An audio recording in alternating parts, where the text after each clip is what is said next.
Y en este caso, nuestra primera entrevista tiene que ver con el mundo del teatro. Acá tengo en mis manos de la obra que vamos a hablar, el brote que se está dando en el Teatro del Pueblo. Y para poder hablar un poquitito, ampliar todo esto, tenemos conectado acá por vía Zoom, ya lo estoy viendo, a Emiliano Dionisi, el director y dramaturgo de esta obra teatral, El Brote. Emiliano, buenas tardes. Javier Lucy acá desde Cinefilia. Hola Javier, ¿cómo estás? Buenas tardes. Buenas tardes. Primero, felicitaciones por el María Guerrero, re reciente premio, por las nominaciones al premio ACE, esto también por el brote.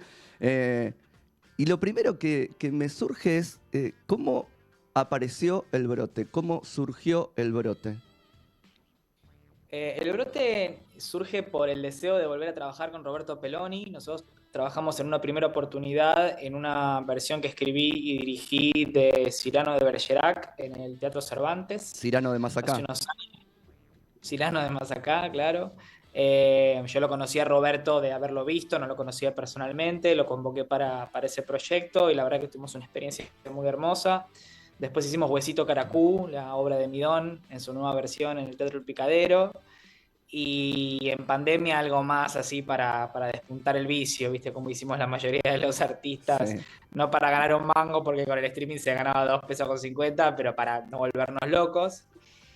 Y teníamos ganas de volver a trabajar juntos. Roberto me quería hacer un unipersonal, yo quería volver a dirigirlo, no tenía demasiado tiempo para escribir, entonces empezamos a buscar obras.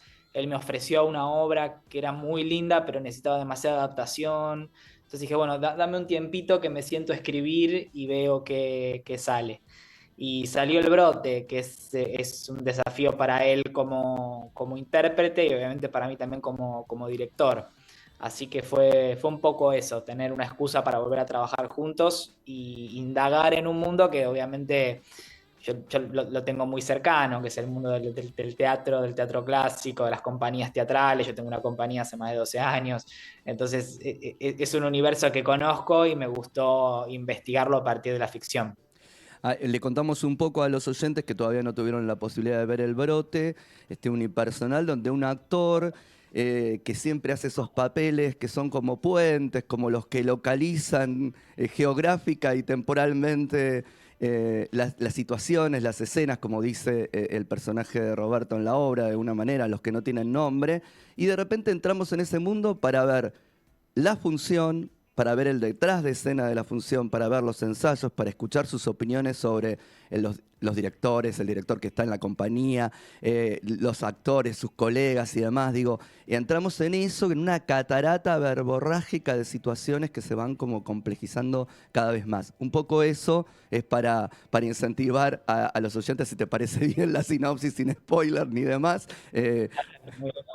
Para que se vayan sumando, pero obviamente esto no es necesario porque se siguen sumando funciones, ya hablaremos de eso también. Hay acá, como vos decís, algo que vos ya conocés, que tiene que ver con el mundo del teatro, pero fluye de una forma en este monólogo y donde aparecen también la posibilidad de que vos incorpores las mismas obras de teatro, que supongo que debe haber sido difícil elegir cuáles y elegir qué partes y qué escenas también no solo fueran una posibilidad del actor de lucirse, sino también que tuvieran que ver con esa trama, ¿no? Y que estuvieran contando también, ¿verdad? Sí, este personaje trabaja en una especie de compañía de teatro estatal, de teatro clásico, de teatro de repertorio. Entonces va desfilando por clásicos del teatro universal, por pedacitos A ver, de, de bordado, ¿no? Casi como de armar un rompecabezas con estos textos, como para que puedan dialogar muy bien con lo que le esté pasando a él. En realidad, los textos clásicos fueron un poco mi lectura de adolescente, cuando, no sé, todos leían Harry Potter, yo estaba con Sófocles. Entonces, me fue obviamente complejo, pero me fue muy orgánico y muy disfrutable porque un poco toda mi adolescencia me refugié en los textos clásicos del teatro universal. Así que sí, es una especie como de rompecabezas, ¿no? Donde todo pueda tener un doble sentido y ver qué le va perfecto a este personaje, además de ser de ser un recorrido desafiante por esos grandes textos. Que son, a ver, si no recuerdo mal, debe haber muchos más, pero los que uno puede sacar ahí a la luz, como vos dijiste, la Antígona de Sófocles, está La vida de sueño de Calderón, está La tempestad de Shakespeare, qué más andaba dando vueltas por ahí? Hamlet Un poquito también, más de Shakespeare. Sueño, todo eso, ¿no? Sí, algo de teatro español, un poquito de Lope de Vega, El Ujú. Castillo sin Venganza, dialoga ahí un poquito y después cosas muy, muy, muy ocultas, muy, muy chiquititas, que son casi detalles para mí, que me divierte jugar a que sean imperceptibles. Pero bueno, en su cabeza un poco se le mezcla todo, se le mezcla lo que él piensa, lo que él dice con textos. Entonces ya él mismo empieza a dudar si lo que está diciendo es un texto o es algo que le está pasando a él o lo que está diciendo él. Él empieza como a correrse de la realidad. Totalmente, hay algo ahí también entre la ficción, ¿no? Y la realidad, que es algo que me parece que últimamente desde el arte se está tocando mucho, porque también me parece que pasa con los espectadores, esta imposibilidad de creer y de acreditar en la ficción y tener que tener la referencia de la realidad constantemente, ¿no? Para darle un valor a eso. No podemos creer en un mundo ficcional y me parece que la obra también va por esos lugares. Sí, a mí lo que me encanta es que yo al principio la hice con mucho disfrute, yo lo disfruté un montón, la escribí con mucho disfrute y después tenía miedo que sea solo de nicho, ¿viste? Que sea una obra disfrutable solamente para la gente amante del teatro o conocedora de... Y lo lindo me parece es que se puede desprender un poco el tema y que refleja muy bien esta cosa de quién no sintió que alguna vez no tiene lo que se Se merece. merece o no tiene el lugar que uno esperaría tener. Entonces, en ese sentido, hizo como un muy buen espejo y este tipo podría tener 1000 trabajos distintos, solamente que el mundo del teatro y del arte lo enmarca. Pero bueno, esta cosa de no sentirse reconocido, de sentirse menospreciado y de a veces pensar hasta dónde somos capaces de llegar por nuestras insatisfacciones, me parece que es tenebrosamente reconocible.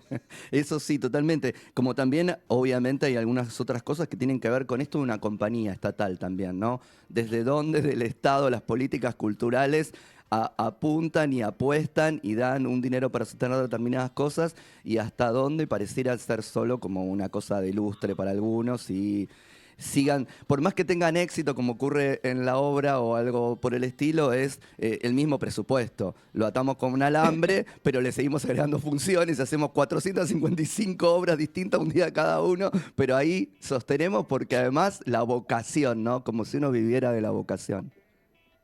Sí, a ver, lo estatal tiene ese doble sabor, ¿viste? Esa cosa agridulce entre que nosotros, por lo menos en Buenos Aires, tenemos un teatro estatal muy, muy fuerte Sí, y muy bueno. La gente puede ver teatro de mucha calidad a un precio bárbaro y eso es espectacular porque es lo mismo que ir a atenderte a un hospital público y que no te cobren un mango. Uno tiene el acceso asegurado a la cuota de cultura y entretenimiento que todos merecemos y necesitamos. En ese totalmente. sentido, se me llena el pecho de orgullo, Sí. pero no puedo hacer la vista gorda que, como todo cuestión estatal, funciona mal, tiene defectos, tiene un montón hace agua por todos lados. Entonces, bueno, una cosa no quita la otra. A mí me parece que el rol del Estado, sobre todo en la cultura y en el entretenimiento, es muy importante.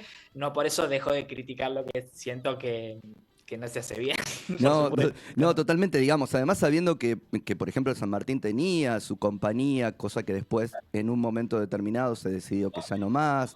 Los premios oficiales también lo que significan, que estuvieron detenidos en un tiempo, que ahora volvieron de nuevo, lentamente. Digo, ahí claramente la política siempre es una inversión, no, no es un gasto, pero bueno, cuesta que eso se entienda de alguna manera.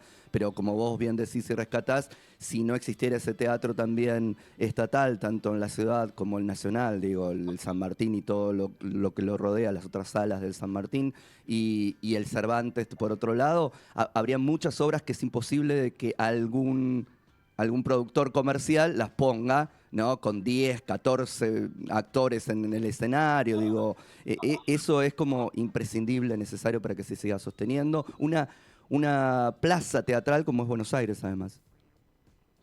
con unos espectadores como los argentinos, que somos asiduos, que nos gusta, que somos críticos, que alentamos mucho a nuestros artistas, digamos, tenemos una relación con nuestro teatro muy fuerte y muy hermosa, y el teatro oficial, ya sea nacional o de la ciudad, entra a jugar un rol primordial, como vos decís, no solo en el tipo de producción que no entraría en un circuito comercial, sino también en la selección de esos textos que no van por un sentido comercial, obviamente por cuestiones lógicas, digo, pero que una persona se pueda acercar a encontrar unos textos muy profundos o ver unas grandes producciones que también son muy valiosas, ver esos grandes escenógrafos y escenógrafas, esos músicos, esos trabajos de gran envergadura por un precio ridículamente barato, me parece que es eso, es el derecho que tenemos al acceso, a la cultura, a la emoción, al relacionarnos con nuestros artistas de la mejor manera.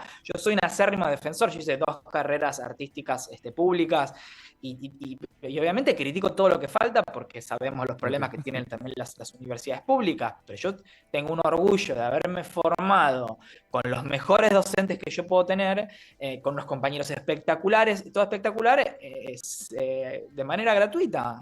O sea, tuve el acceso que de otra manera yo no hubiese podido pagar esa cantidad de docentes o esa cantidad de horas cátedra que yo viví. Entonces, bueno, soy acérrimo defensor de lo público y por supuesto muy crítico justamente por lo mismo. No, como corresponde, está bien. Desde ese lugar me parece que desde adentro hay que pelearla seguramente, no decirlo desde afuera, además sin conocimiento de causa, y vos lo tenés en ese caso. ¿Cómo fue montar la obra? ¿La fueron montando? Vos me decís, primero escribiste, después empezaste a escribir un poco más, una manera, y terminaste teniendo la obra, pero digo, también al dirigirlo a Roberto y ver cómo hacer en ese escenario tan ascético, tan minimalista, tan pelado, que de repente igual uno ahí siente que está viendo todas esas obras. Eso es lo que te pasa, como espectador lo digo. Siente que no es solo un telón, no es solo una cortina, que en algún momento, sino que está todo puesto ahí, bueno, además por lo que hace Roberto, obviamente, en el escenario, ¿no? Él en un momento sobre el principio de la obra habla sobre el teatro isabelino y dice que era un teatro más para ver, más para Para escuchar que escuchar. para ver, que con nada el público veía y entendía todo. El teatro shakespeariano era un teatro donde no había ni grandes escenografías, no había iluminación, por los textos y por lo que decía, la gente construía todo lo que iba alrededor. Entonces, a eso es lo que nosotros llamamos un público muy activo, pues un Ujú. público que tiene que participar activamente de lo que está viendo.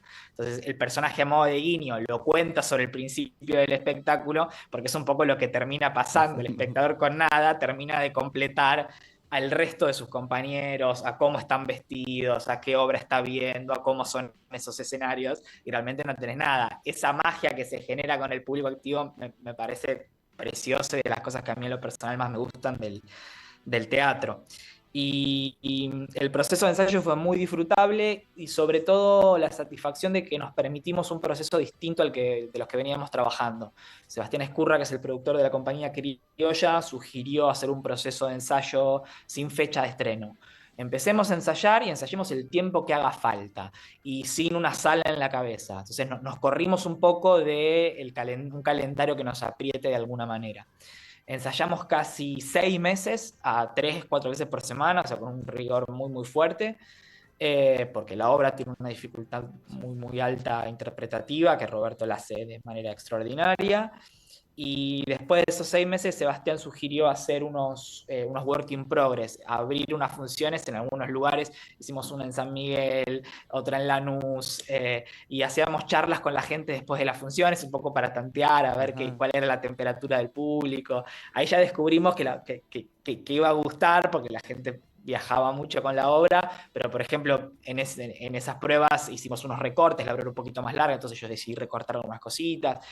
Y cuando finalmente, después de casi un año de ensayos y de funciones preestreno, estrenamos en el Teatro del Pueblo, fue bárbaro porque obviamente teníamos la incertidumbre de ver qué pasaba en la temporada, pero estrenamos con mucha tranquilidad y haberlo hecho mucho. Cuando Ajá. nosotros estrenamos, Roberto había hecho 30 pasadas completas, Claro, cosa que no suele suceder en un estreno. Entonces exacto. trabajamos con una relajación, con una alegría, y, ¿viste? Con un compromiso, y la gente decía, ¿cómo corre? Y sí, venimos trabajando desde hace un año. Pero bueno, corrernos de estos calendarios que nos dicen, bueno, listo, en 5 semanas se ensaya la obra y se estrena, y Claro. la típica que te dicen todos, que uno también lo vive desde adentro. Bueno, con las funciones se va Se va acomodando. acomodando, Y claro. no queríamos eso, ¿entendés?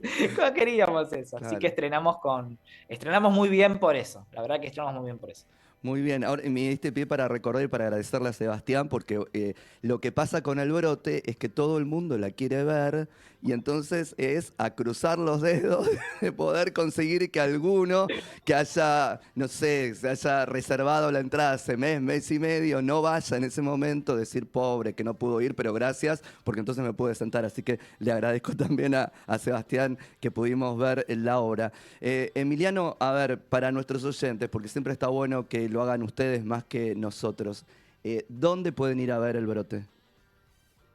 El Brote está en la nueva sede del Teatro del Pueblo. El Teatro del Pueblo, para quien no lo conoce, es el primer teatro independiente de la ciudad de Buenos Aires. Es un lugar histórico donde han pasado dramaturgos y dramaturgas que marcaron la cultura de nuestra ciudad y nuestro país. Así que es un lugar muy hermoso para conocer, que toda la vida estuvo en Diagonal Diagonal Norte y Norte. ahora está en la Valle 3636, en su nueva sede, un edificio construido para eso, Ujú. en un barrio lleno de teatros. La verdad que le dio como un resurgimiento al Teatro del Pueblo, que estamos súper contentos de ser parte, así que los invito a conocerlo. Y el brote está los domingos a las 8, los lunes a las 9 y los jueves a las 9 de la noche. Perfecto, ahí tienen. Agenden con tiempo, yo sé lo que les digo. La gente viene de afuera y tiene su entrada, y esto no es mentira, tiene su entrada reservada por algún familiar porque no quieren perderse el brote y lo bien que hacen. Emiliano, muchas gracias por este tiempo con Cinefilia, felicitaciones por el brote. Saludos también a Roberto, obviamente, y las felicitaciones por las nominaciones al ACE. Y gracias por este tiempo con Cinefilia. No, gracias a vos, a todo tu equipo, y los esperamos y vayan siempre al teatro, que es un planazo. Totalmente. Y vamos a nuestro primer tema musical del día de hoy, que es Runaway, Del Shannon, un tema integrante de la banda sonora de American Graffiti, el film de George Lucas, que en este caso está cumpliendo 50 años.